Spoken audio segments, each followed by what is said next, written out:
And still with the roads, a 50-year-old man in hospital with critical injuries after a serious two-car crash that happened in Vaughan this morning.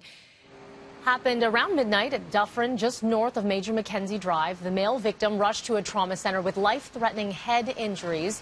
Investigators say drugs and alcohol did not play part in this crash. So far, no word on charges, but the roadway has since reopened. Premier Doug Ford seemingly has no regrets in using the notwithstanding clause for the first time in Ontario's history. He is poised to use it to overrule a judge's decision to block his plan to cut Toronto Council size. No one else is a judge and jury with the people of Ontario, except the people of Ontario. I believe this judge's decision is deeply, deeply concerning, and the result is unacceptable to the people of Ontario. A judge yesterday said Bill 5 cannot be imposed before the October election, and just hours later, Premier Ford says he is using the never-used-before clause to impose the cuts, which could nearly slash council size by half. The mayor says the move is heavy-handed. His top mayoral challenger says Ford is getting revenge on former colleagues. Just thought this was a mistake. I thought it was a wrong process, handled wrong.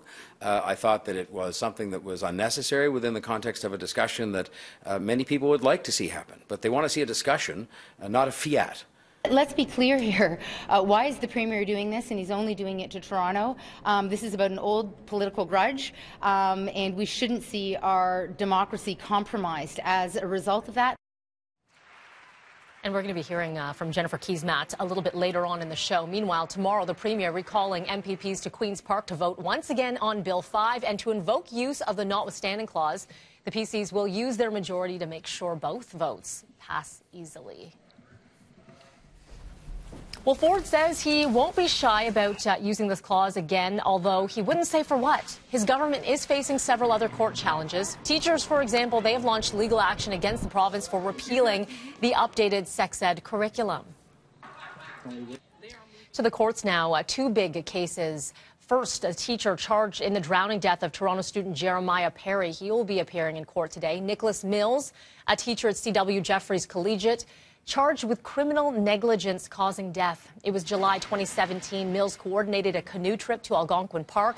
During the excursion, Perry drowned after going for an evening swim. He was one of 15 students who had failed a mandatory swim test, yet were still allowed to participate in the trip. And also in court today, two Hamilton paramedics accused of failing to react appropriately after the fatal shooting of a teenager. 19-year-old Yusuf Al-Hasnawi was shot while coming to the aid of an older man being accosted by two males outside his Hamilton mosque last December.